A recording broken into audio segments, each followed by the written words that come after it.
Right, what's going on, guys? Welcome to the video.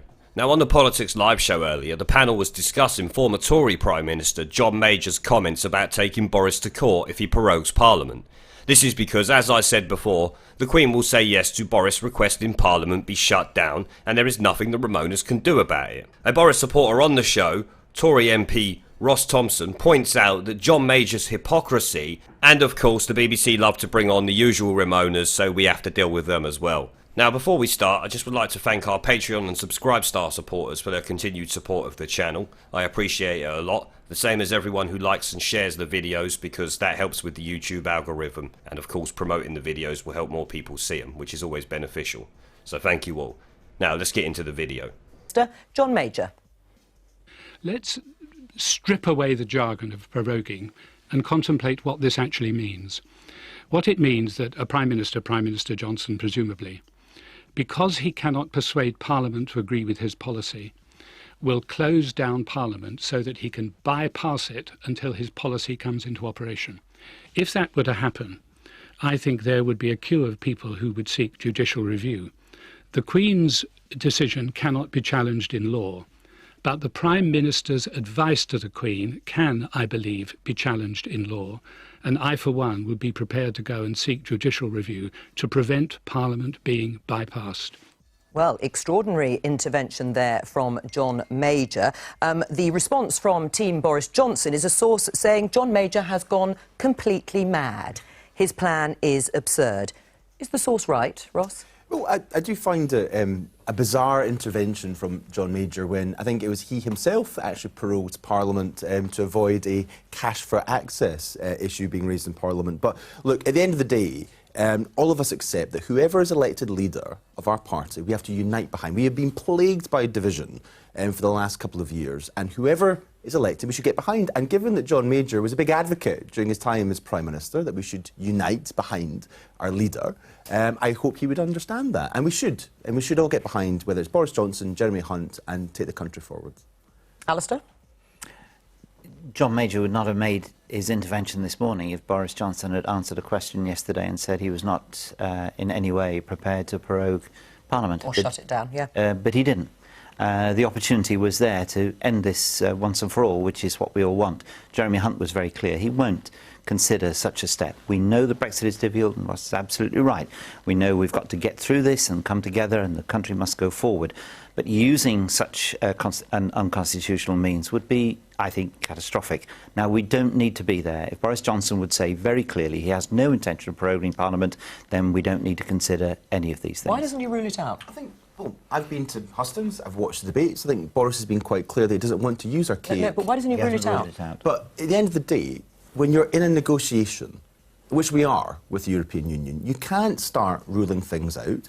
You have to have every option on the table, even though you don't want to use it. I think it's absolutely wrong that when you want to achieve the best deal for the country, any lawyer would tell you, going into any negotiation on any issue, you don't rule anything out. And I think it's absolutely right that Boris Johnson doesn't do it. You do rule out bypassing Parliament. You do rule out taking down the essence of our democracy. And by proroguing Parliament at a point where we are facing a potential catastrophe of no deal on October the 31st, bypassing Parliament, bypassing us representing our constituents and their interests, that's what proroguing means. Yes. It means we don't get any votes. No one wants that. Well, why doesn't Boris Johnson just say he doesn't want that then? He will achieve a deal. We won't need to, because he is the only candidate in this leadership election that will achieve a deal before the 31st. And Lena, my question was, is John Major's plan the idea that he would go to court, a former Conservative Prime Minister taking the next Conservative Prime Minister to court?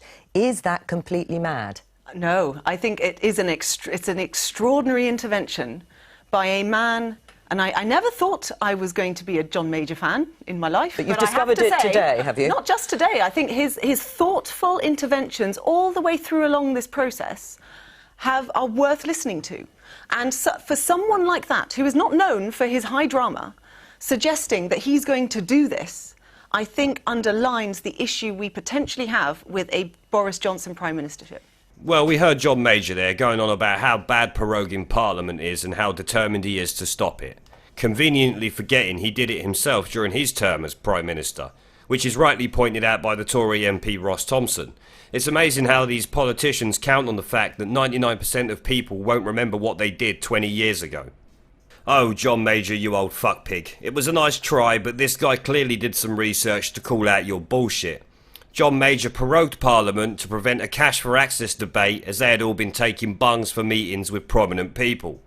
At least Boris wants to do it to fulfil the democratic wish of the people. It's amazing how the BBC failed to point that out. It has to be a Tory MP who lets the public know that another Tory Prime Minister had done something shady. Ross once again points out what any sane person knows. You don't rule anything out in negotiating. If we want to get a good deal, which these shitweasels do, then why do we go around screaming that they won't do this and they won't do that because we want a deal, leaving us in a completely shit position? The EU needs us more than we need them. It should be us holding them over a barrel, not the other way around. It's the remaoning traitors in Parliament and the media that have destroyed our negotiating position and put us in this situation, along with Theresa the EU appeaser. Next we heard from the commie spunk trumpet, Philippa Whitford, who talks about Boris proroguing Parliament destroying the essence of our democracy. Is this dozy bint for real? She is part of the Lib Dems who openly want to ignore democratic votes and remain in the EU. How can she even sit there and claim others are trying to destroy democracy? Of course she has to throw in the usual Project Fear bullshit we hear every day from these remaoning fuckpigs. A no-deal catastrophe and all this. The only thing that is a catastrophe is your undemocratic opinion, hypocritical nonsense you spew on national television, and them fucking glasses, love. Let's continue anyway. I think it's really fascinating that it's almost 26 years this month, that John Major was caught on tape describing some of his Eurosceptic cabinet ministers as, and I'm not sure I'm allowed to say this word, a B word anyway. And don't say it. And here we are, all this time later, and Europe is still dividing the Tory party. The Tory party is still obsessed with it. And meanwhile, what happens to the rest of the country? What happens to public services and to people's lives and to the economy? It feels, from a public perspective, it looks like the Tory party is infighting about this. The Tory leadership contest has been completely overshadowed by Brexit. And meanwhile, the rest of the country burns. Well, let's have a listen to a little bit more from that debate last night and Boris Johnson on this subject about shutting down Parliament. Well, I'm not going to take anything off the table any more than I'm going to take no deal off the table. And I think it's absolutely bizarre at this stage in the negotiations for the UK yet again to be weakening its own position. Alistair? As we said, if he doesn't want to prorogue Parliament, he doesn't want to get into this constitutional difficulty, he simply has to say, we're not going to do this. No one is asking for no deal to be taken off the table. It's now an arguable point, but both candidates have made very clear that they want to keep no deal on the table because they see that as part of their negotiation, and they've both set that out clearly.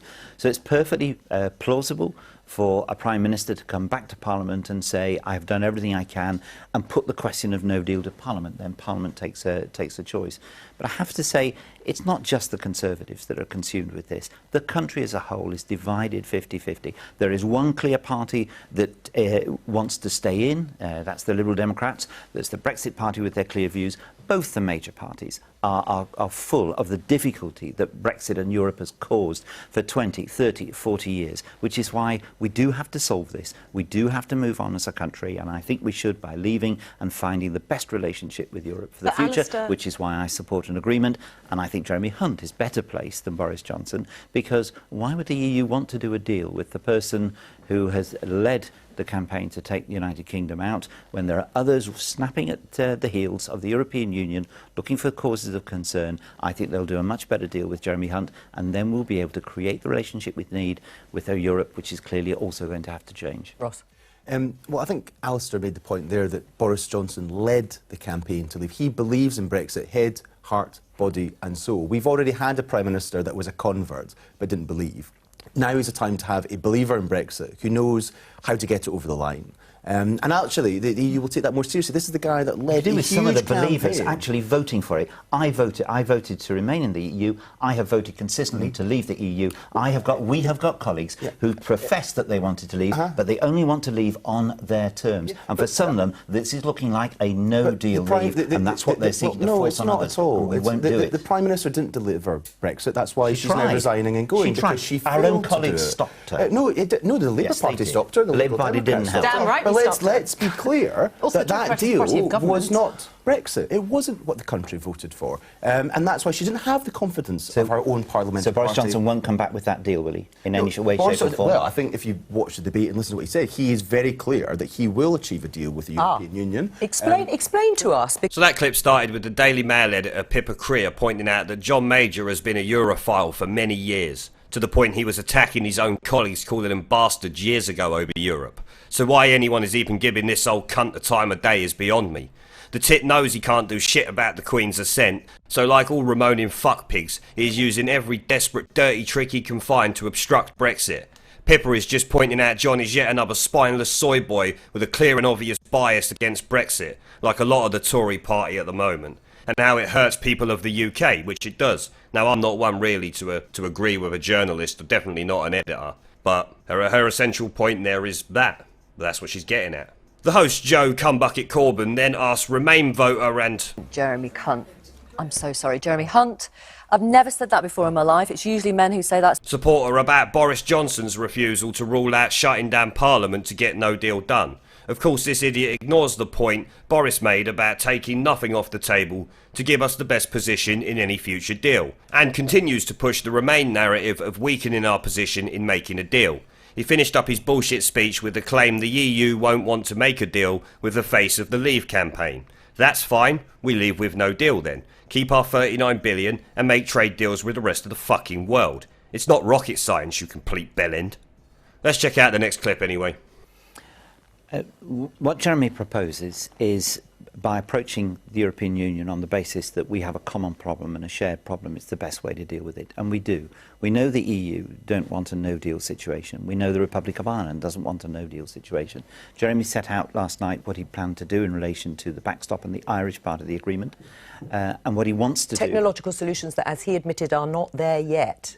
Customs check, certified traders, and but they couldn't replace. Solutions. But they couldn't replace or protect the single market in the way the EU would like. But what you can do, as he indicated, that by looking at the problem as a shared one, by working with colleagues who want to get an agreement, by not putting them in a situation where they would feel under such pressure to make a deal, it would put at risk the cohesion of the EU. It's a much better position for the European Union and for the UK to be in. So it's much more likely to create the deal, and then we can move forward. Well, let's listen to Boris Johnson responding when he was asked whether he would resign if the UK didn't leave the EU on October the 31st.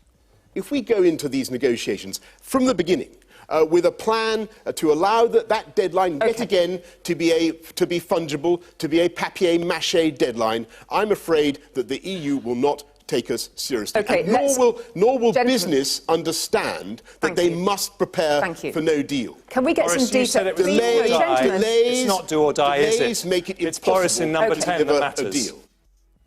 It's more important, isn't it, in terms of Boris Johnson, as he said there, Jeremy Hunt, that actually it's number 10 is more important than the future of the country? No, not at all. Boris Johnson is standing this election because he cares deeply about the future of the country and wants to deliver Brexit, because so far the government has failed, and I believe he's the only man that can do it. And, you know, heaven forbid, you saw in that TV debate, he gets accused of being optimistic. My goodness me, we need some optimism. The last couple of years... But optimism won't actually fix this on its own.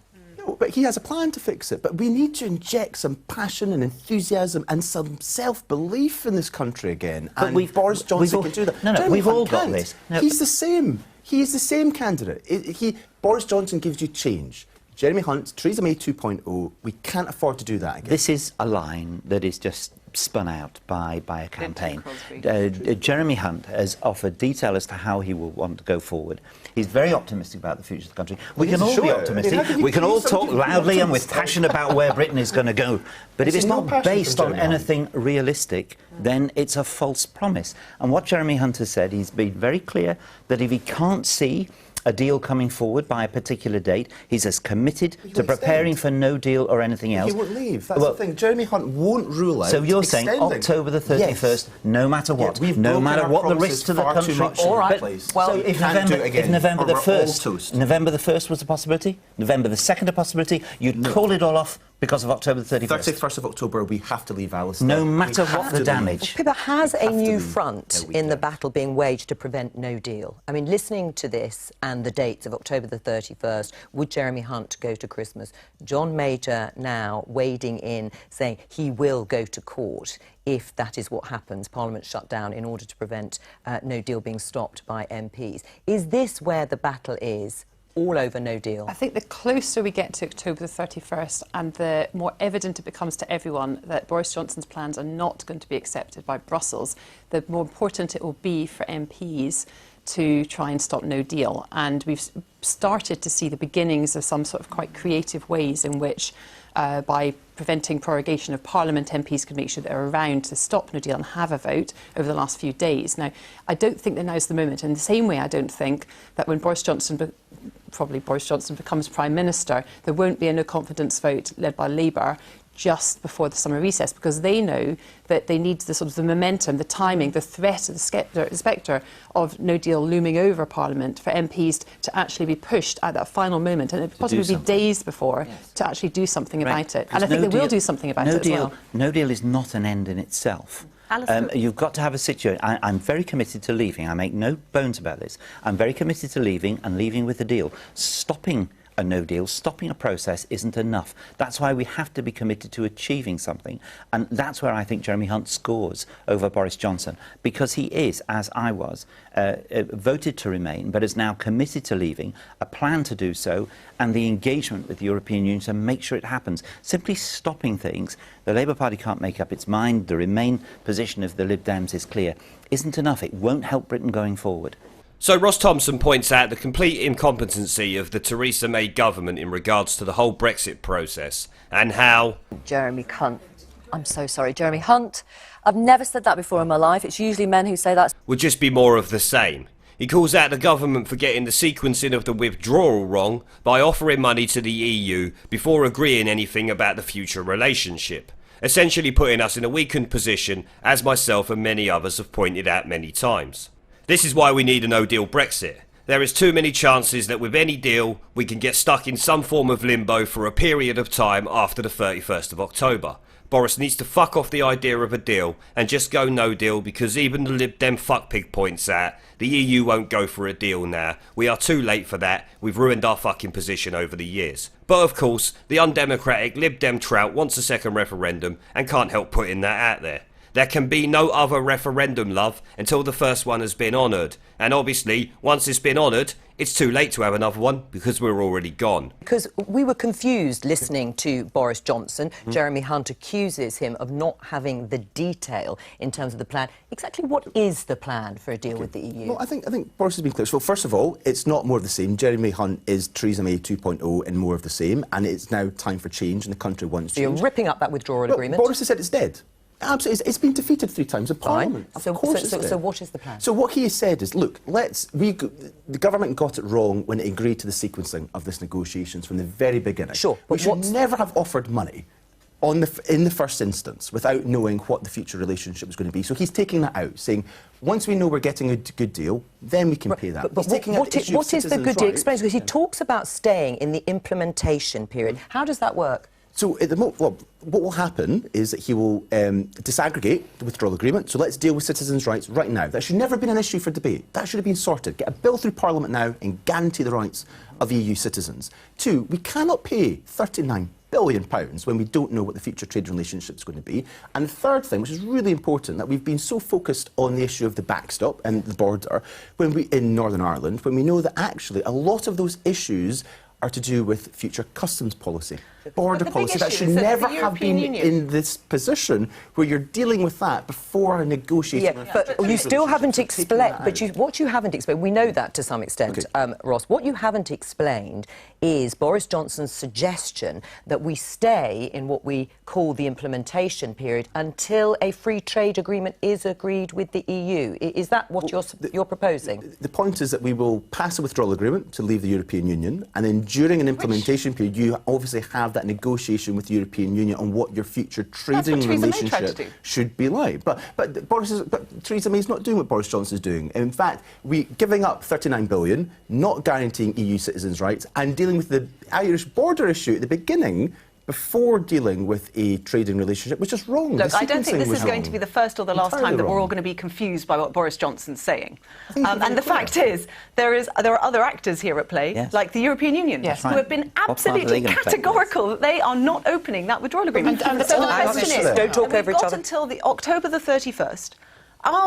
You can't, if you want to stop the clock, I'm with you. That means revoking Article 50, stop the clock, and then if he wants to go back, no, it's not. If Parliament decides to do it, that's not undemocratic. And if we want to stop the clock and start again, which is actually what you kind of suggested, I'm with you.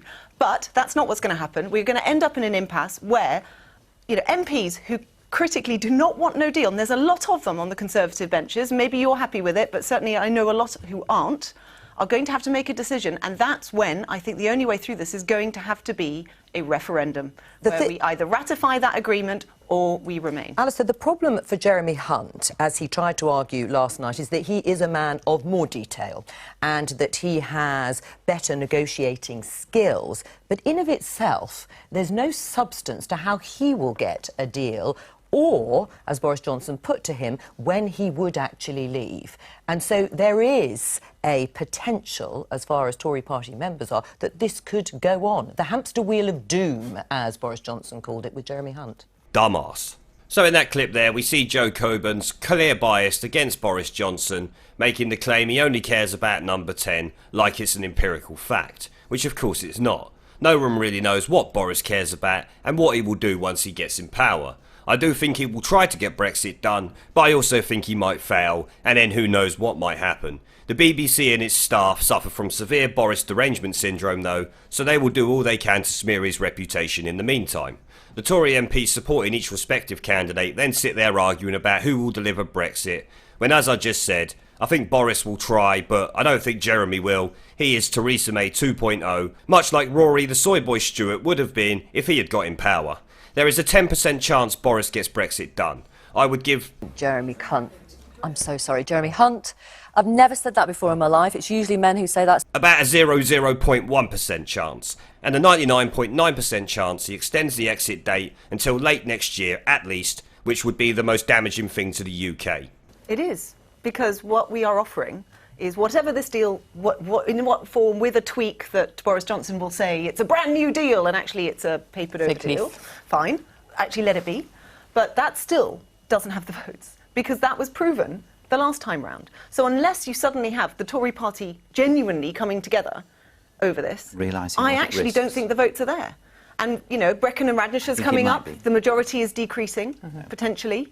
So we are going to end up where we were before. And the only way out will be a ratification referendum with the option to remain. If a skillful negotiation is done, I think the votes are there. Well, so what will you do? What will you do if Boris Johnson becomes Prime Minister and his government does get to the stage where no deal is now the default option? Would you back a no-confidence motion to stop it? I find it very difficult to do that, simply because I think there is a great danger to the United Kingdom in a general election which would produce either a hung parliament or a possibility of a coalition led by Jeremy Corbyn that I think would do significant damage. I don't believe we'll get there. Is there a way? I'm backing Jeremy Hunt because I think I understand that, but is there a way that you? But is there a way of preventing no deal, voting in a no confidence motion that doesn't bring Jeremy Corbyn? Getting a deal. That's what does it. And if colleagues will realise the risks that they would take if they are presented with the opportunity of a deal, and I think Jeremy Hunt will be very determined to get something to bring to colleagues. If there is a greater risk from revoke, referendum, general election or anything else, rather than voting for an agreement and moving forward, I think colleagues might recognise, with all the effort that's been put in by a new Prime Minister. Take the chance. Let me have another go at it, because we've had Boris Johnson saying it's do or die. It's October the 31st. He is the front runner. He has the support for both shutting down Parliament from Tory grassroots, many of them, and pushing through the no deal. What are you going to do to stop it? What can you do? I don't believe there is support in Parliament I'm talking about grassroots, which means he wins. I appreciate he wins, but you can't do something in Parliament because of what the grassroots are simply saying. No, but if the Prime Minister wants it... You've got to have the votes in Parliament to do this. I'm very clear.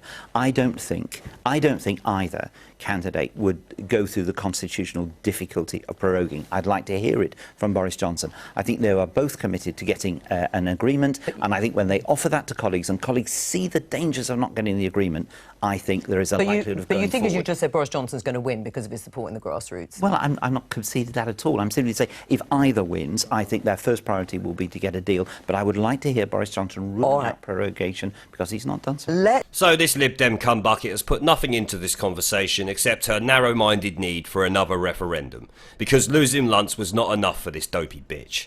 She wants to try again and again and again and again until it goes her way, probably much like her love life. Joe Coburn tries to push the idea of a no-confidence vote, but even the... Jeremy Cunt. I'm so sorry, Jeremy Hunt. I've never said that before in my life. It's usually men who say that. Supporter would not go down that route, because they fear the Brexit Party and the possibility of a Labour government.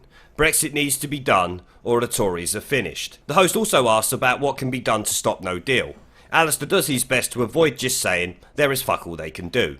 Boris Johnson will go to the Queen, and it's game over for the Remoaners unless they agree to leave the EU on a deal he might come up with, but I highly doubt it. If Boris puts a deal forward, it will be the May deal dressed up as something else, so let's hope he doesn't try that one. So I'm going to end the video there, guys. It was an anti-Boris, anti-Brexit show, as the BBC programmes always are these days. John Major is a complete tosspot that needs to fuck off and go and play golf. He was a shit PM who prorogued Parliament himself and is clearly suffering severe Brexit derangement syndrome. He can join Tony Blair and Theresa the EU appeaser on the shit heap of history, because no one gives a fuck about him now. Now let me know what you guys think down in the comment section below. Leave a like and share the video, as it helps the channel a lot, and consider subscribing with the notification bell to be notified when I upload a new video, and I'll see you all in the next one.